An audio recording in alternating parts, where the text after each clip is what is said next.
Salut tout le monde, très urgent et très bonne nouvelle depuis Niamey, le Niger. Mes chers amis, aujourd'hui il y a les révélations. La France prise la main dans le sac au Niger. Les armes retrouvées dans les quartiers francophones au Niger. Allahu Akbar. Il y a beaucoup de révélations à travers les enquêtes. Voilà ce qui est écrit. Des espions français identifiés.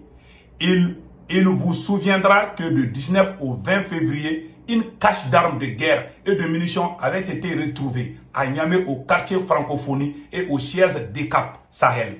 Donc, l'évolution, voici l'évolution. Et voici les révélations. Les motos que les terroristes utilisaient pour attaquer, certaines de ces motos ont été identifiées dans le quartier de l'ECAP, selon l'enquête du Niger. Mes chers amis, Dieu ne dort pas. Vous avez vu, le Nigeria est en train de... Il y a une guerre froide entre le Nigeria et les Occidentaux. Il y a des révélations aujourd'hui. Écoutons l'évolution de l'enquête. Mais avant d'aller loin, je vais vous montrer cette petite partie par rapport à l'enquête. Écoutons ça.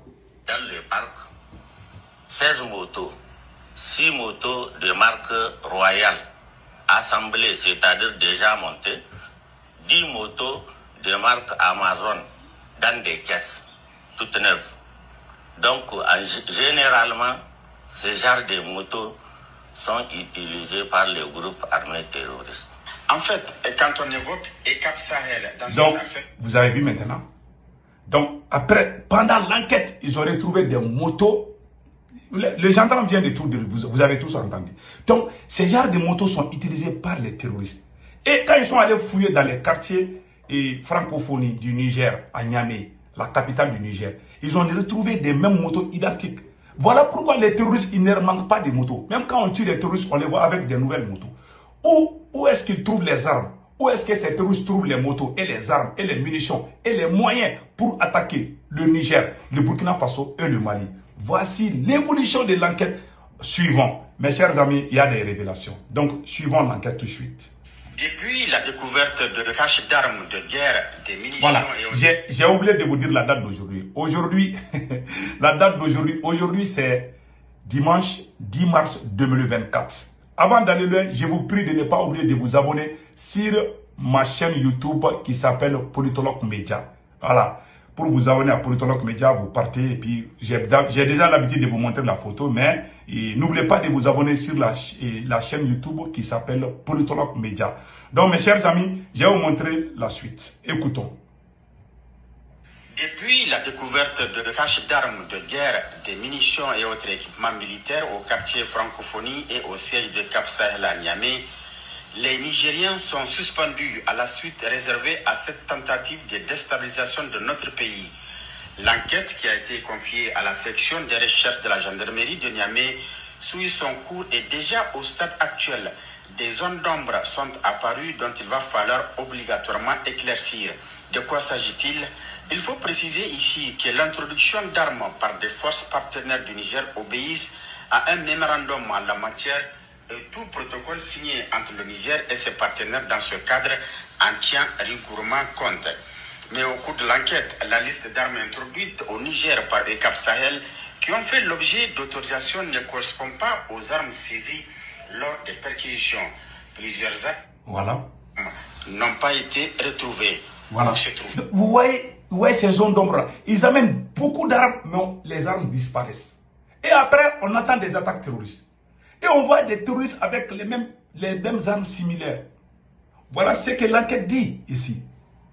Donc, suivant l'évolution, donc vous allez vous rendre compte que dans cette guerre, celui qui est intelligent là, tu ne dois pas collaborer avec ces gens-là. Ils ne sont pas sérieux. Ces gens-là ne sont pas sérieux.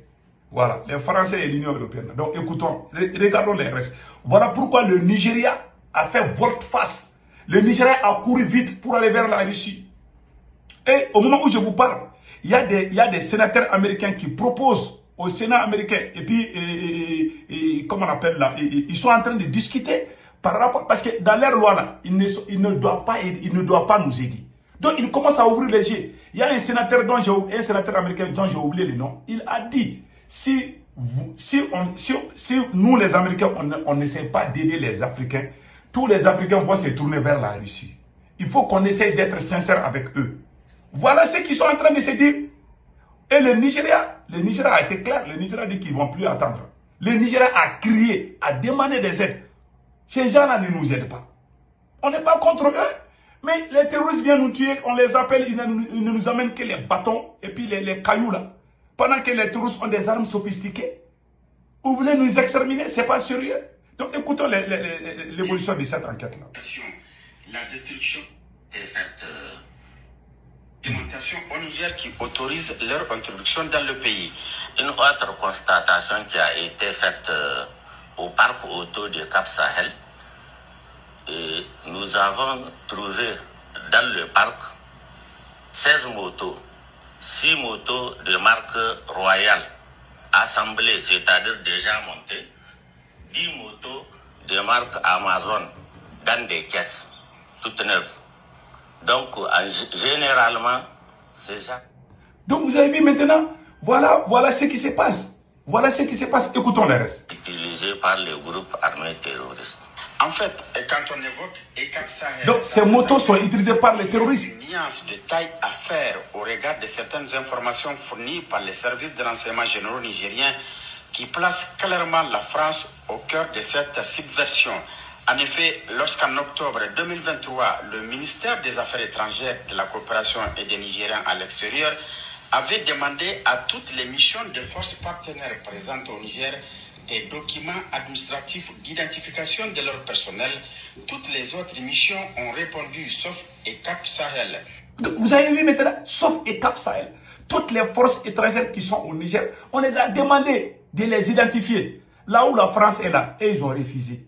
Et voilà les révélations qui viennent. Écoutons. Quand le ministère de l'Intérieur avait ordonné à ECAP Sahel de faire partir du Niger 15 de ses partenaires, seules 9 personnes avaient quitté Niamey. Les 26 membres de ECAP Sahel restés sont tous des nationalités françaises. Ce qui nous renvoie aux propos de l'ancien ambassadeur français au Niger, Sylvain Ité, quand il affirmait lors de son audition à l'Assemblée nationale que la France dispose toujours de contacts sur place au Niger pour suivre l'évolution de la situation.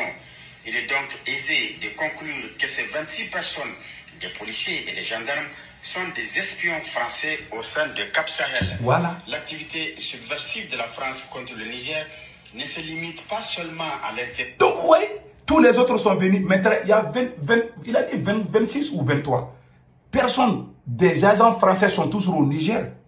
Donc voilà, c'est l'enquête qui confirme cela, ça ne vient pas de moi. Hein. Donc vous voyez, donc écoutons. Du pays, en faisant semblant de quitter le Niger, la France a installé et continue d'installer des bases militaires à nos frontières, particulièrement au Bénin et au Nigeria, comme on les voit sur cette carte où chaque étoile correspond à une base militaire française. La menace de déstabilisation de notre pays, à l'intérieur comme à l'extérieur du Niger, est loin d'être une vue de l'esprit du Conseil national pour la sauvegarde de la patrie. C'est bel et bien une réalité qu'il ne faut jamais perdre de vue. Voilà. Bravo, bravo, bravo au peuple du Niger. Franchement, nous sommes très fiers de vous. Voilà pourquoi il y a une guerre froide entre le Nigeria aussi et les Occidentaux.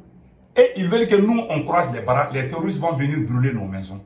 Ils ne veulent pas qu'on se défende. Et ils ne nous donnent pas des armes. Mais ceux qui veulent nous donner des armes, ils sont contre eux aussi. Mais eux, ils viennent, ils disent qu'ils sont contre les terroristes. Mais les terroristes nous tuent sous leurs yeux. Ils ne nous aident pas. Mais si quelqu'un d'autre vient nous aider, ça les énerve. Alors, qui est complice? Ces crimes-là, qui profitent de ces crimes? Ce sont eux.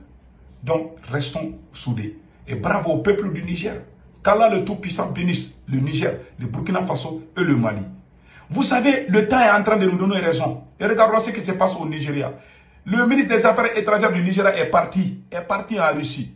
Le président Tshisekedi est en train de signer des accords avec la Russie.